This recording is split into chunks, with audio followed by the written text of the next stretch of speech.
Sometimes we never get to see the fruits of our labor. The goodness, hard work, and sacrifice we put into the world isn't always something we do for ourselves. Sometimes our actions can push others to change the world one step at a time. The wisdom and warnings we pass on are like seeds we plant for future generations. We cultivate those seeds with kindness, wishing for the children like us that aren't born yet to have an easier time than we did. That is the essence of humanity. Our instinct that drives us to make things a little better for others, one step at a time. Wisdom is passed on from one generation to the next. Each brick and plank of wood comprising your home was built by humans. Every invention we benefit from was the idea of an individual. Many hands and many places building the world into something new, with hard work, empathy, and countless implementations of the most powerful force for human advancement. Science. It took humanity over 2 million years to crawl out of the Stone Age to the modern age. We need to do that in a sprint. Together we'll bring life back to this stone world. This is exhilarating. Get excited. The cool thing about science is that even if society hypothetically lost all of its modern advancements, all it takes is one nerd with a good memory to bring technology back to the people. Chemistry, electricity, the foot-long sub, all of those precious, irreplaceable inventions are at Senku's fingertips as he guides humanity out of a new Stone Age and into a brighter future. He does this purely out of selflessness, and not because he's an egotistical super genius who thinks he's smarter than everyone and mainly just wants help so that he can go to space one day. He's mostly a good person, I promise. Mostly. With the raw power of ramen on my side, soon I'll have complete control over this village! You look and sound like a bad guy right now. Hey y'all, I'm Mark Stevens, and you are a bunch of attractive internet strangers. I have a YouTube channel called MC Profit where I've been analyzing games and their storytelling for almost a decade, and now, for the sake of my own sanity and diversifying my portfolio a little bit, I'm gonna start reviewing anime as well. I still love games, and I still plan on making game videos every month on that channel, but games take a long time to play and review, and YouTube is doing a lot to bury gaming content right now, so I kinda need to do this. By comparison, reviewing a single season of a cool new show I like is a lot more time efficient. But beyond justifying my poor time management skills, there's another reason I've gotten back into anime. I simply love the medium of animation, and it's a passion I want to reconnect with. And this is one hell of an era for me to get back into that passion. I'll probably talk about Western animation every now and then, and I might even talk about music here sometimes, but the long-form storytelling and artistic risks that anime is willing to take translates to a large diversity of fascinating stories, most of which I've never been exposed to, since anime was always kind of a side thing for me. Some of my old faves include Cowboy Bebop, Revolutionary Girl Utena, Wolf's Rain, the Ghost in the Shell franchise, both of the Fullmetal Alchemist anime, and Space Brothers. All of these shows and more made a massive impact on me as a teen and a young adult, but as I got older and busier, I lost my connection to a lot of my passions. Video games became a job first and a passion second, and I got obsessed with improving my reviews and my own game design chops. Lately, I've been reconnecting with the other things that give my life meaning. My friends, nature, hip-hop, folk music, and of course, animation. And the show I credit with getting me back into my second favorite medium is a little manga adaptation called Dr. Stone. Dr. Stone was penned by Iichiro Inagaki and illustrated by the Korean artist Boichi. The manga premiered in March of 2017 and stole 1 million hearts with its creative premise and charming character dynamics. Senku is your friendly neighborhood mad scientist with a heart comprised of at least 80% gold. He dreams of going to space, and at the encouragement of the coolest anime dad of all time, he sets out to learn everything there is to know about science, technology, and the history of human civilization. And it turns out these skills are going to come in handy when a supernatural event turns all of humanity into stone. 3,700 years pass, which is something we only know because Senku maintained consciousness for the entire time and counted each individual second. Did I mention that he's smart? Anyway, Senku and his best friend Taiju are among the first people to revive, and instead of panicking for even an instant, Senku sets out to reclaim technology and human advancement and save the species from the curse of the Stone World. Dr. Stone is a celebration of science, examined through the lens of humanism and mutualism. Senku will occasionally claim he's just playing a civilization-building game, and that's why he does what he does, but it's pretty obvious he has a more noble side, and he clearly values people's lives beyond what they can contribute. He's just a cocky little shit who keeps his heart under lock and key. Makes sense that he's best buds with Taiju, who wears his heart on his sleeve, and then screams at pedestrians to notice that his heart is presently on his sleeve, in case they didn't notice. Good morning, you big oaf. Senku! You're alive too! Don't you dare hug me while you're buck naked! Hands off! I'm not joking! The two complement each other really well, is what I'm trying to say. Speaking of civilization, this show actually scratches a similar itch to that very series of games.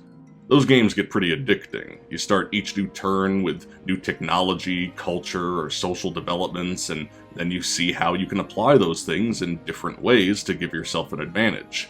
Watching Senku and friends figure out how to apply these new technologies and crafts makes each episode feel a lot like this, like serious progress is constantly happening. Every few minutes there's a new eureka moment that sends Senku foaming at the mouth and cackling like a mad scientist, because that's exactly what the hell he is. And seeing how these scientific ideas can be applied to new inventions is a really fun cycle for the show to focus on. It manages to be an educational show with action, drama, and comedy, and it never feels like these disparate ideas clash. It flows incredibly well despite how dense the dialogue can be, not to mention how many time skips and montages there are. Every now and then, a character will just be like, "It's been 5 months since Senku has showed up at the village," and it's like, wait, what? That was 5 episodes ago, what the fuck? But the amount of time that it takes to build these various devices, buildings, and other things actually adds a sense of relative realism to the whole thing. It feels like everyone is truly scraping together every single resource they have and just trying desperately to advance scientific research and understanding. So, since learning more about science is literally a plot point, the character development, the humor, the action, and plot progression all happen simultaneously with the educational content, to the extent that you barely notice you're learning things. It just feels like you're learning things that are relevant to the plot. When Senku or someone else makes a new discovery, you know for a fact that it's going to come up more than once. So the show organically demonstrates a bunch of different applications for the same tool or concept. Alcohol, for example, is a huge discovery that can be used in all kinds of chemistry. Soap can be used to clean, but can also serve as a lubricant for a pulley system. The writer demonstrates some serious scientific knowledge, but it's the creativity and ingenuity that Senku applies this science with that makes this accelerated caveman tech tree feel oddly believable. I mean, don't get me wrong, Senku is way too damn smart for any one person to realistically be, but it's still a Shonen Jump series, you know? Everyone kinda has to be amazing. Senku is the smart one, which means he's so smart he has an encyclopedic knowledge of all science and civilization, which is so much information I think it would actually kill a normal person. Taiju's the tough one, so he can endure hits that would kill lesser men with ease. Yuzuria is the crafty one, so she can make a flag that looks like it would fail a kindergarten art class. They're all amazing. I'm just fucking around. Yuzuria actually does some really critical stuff throughout the series. It's just a little hard for other people to be flashy or impressive when you got this kid showing off his overpowered gray matter everywhere. Dr. Stone moves at a breakneck pace at times. It can be hard to keep up with all the information and plot development that it throws at you when you're trying to absorb it all at once. Which is why it's nice that the show has all these still, quiet little moments, or these sweeping, beautiful moments that really let the gorgeous wilderness of the stone world sink in. These sweeping vistas really balance out the mood. These are some lush backgrounds, and they show how wild and untamed the setting really is. It emphasizes how small humanity really is when you strip away 2 million years of trial, error, and passing down knowledge. The environment dwarfs our heroes in a way that feels, dare I say, symbolic? He said it! There's this one great scene where they approach a crater filled with sulfuric acid, and it's framed as this ancient goddess of deception and death. Sometimes the show demonstrates what it's like from Senku's perspective, and then demonstrates what the threat feels like to the average person living in the setting who doesn't understand all the sciencey stuff that's going on. I guess this is a spoiler, but Senku does eventually meet some other humans that have a small independent settlement nearby, and his team starts to grow from there. And I have a feeling I'm going to see this village change a lot over time. I'm interested to see how thorough the development of this civilization really is, and if we get to see Senku make a breakthrough where he can suddenly save a bunch of people at once and they suddenly have a much bigger population to manage. I find myself looking forward to where this show is going on a minute-to-minute basis, but also on a long-term basis. It already has me hooked. And part of what makes the show flow so well is how it makes scientific discovery a race against time.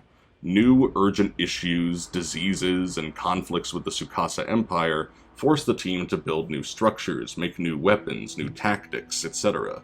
And the glue that holds that conflict together is one of the most surprisingly threatening and complex villains I've seen in a show like this for quite some time. This is Tsukasa Shishio, and he is described by his classmates as the strongest primate high schooler.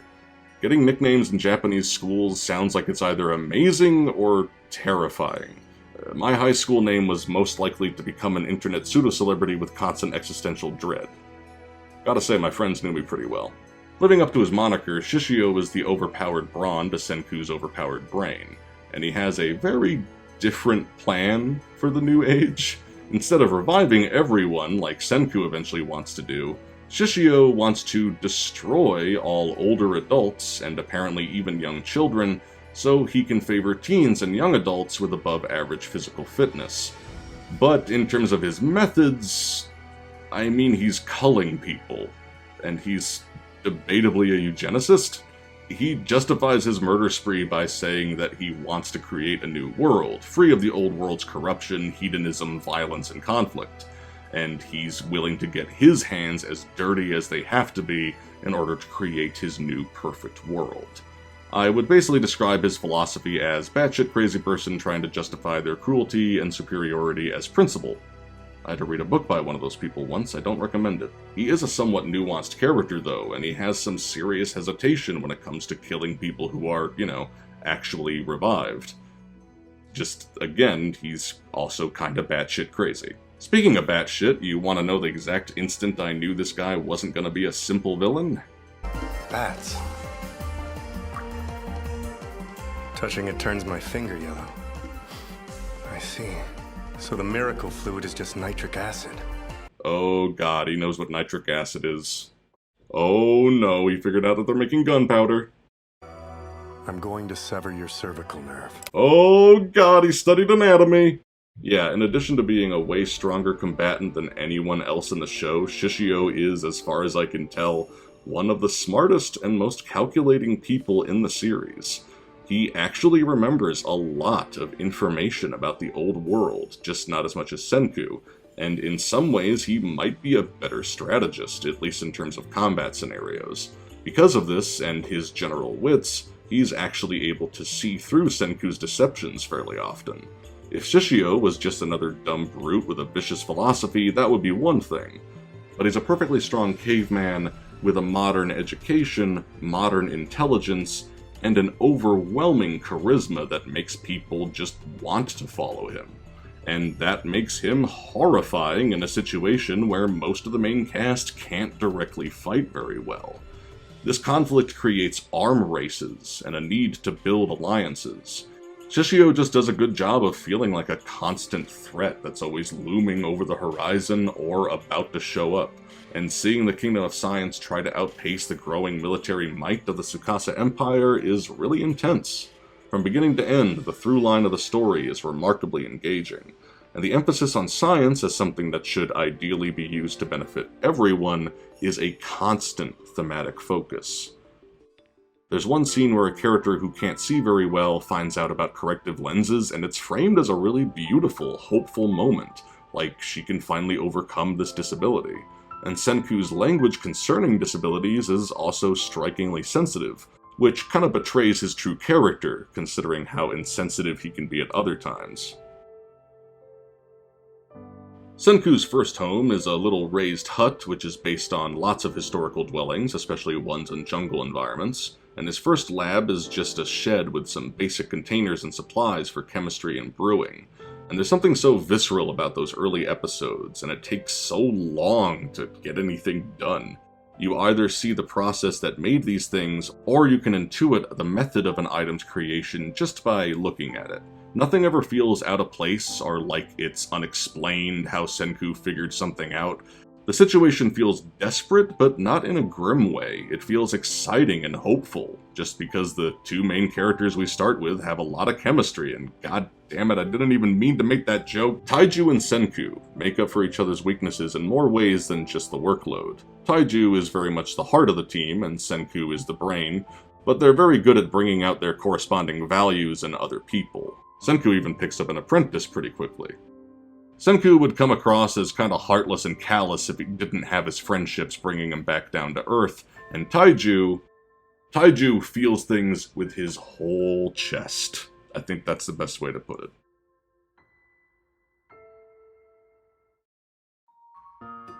The music for this show is also really impressive, with multiple pieces I find myself listening to on their own, which is pretty rare for me with TV soundtracks.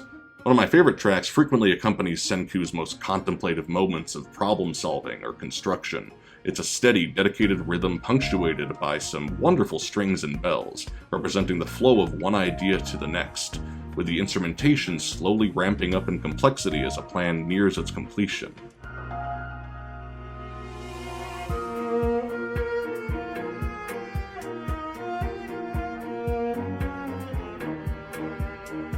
Find a Way is a fast-paced rap beat complete with lyrics so nerd cool. I feel like MF Doom is smiling down on our characters from hip-hop heaven, may he rest in peace. Its piano and vocal breakdown in the second half is honestly so awe-inspiring, I'm just gonna let it speak for itself.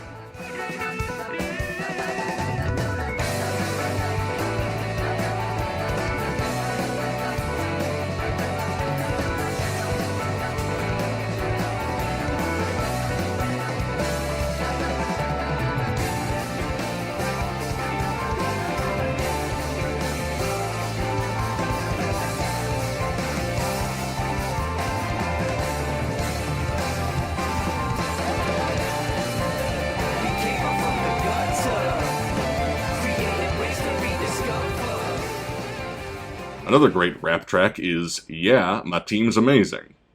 Yes, that's the title. Yeah, slow my pace, embrace a place that's better. Embrace the chase, the pace, the waste together. I chase the fruits of life and taste forever. I taste the juice, the slice, the blaze, the ever. Define the bitter fruits, they hard to sever.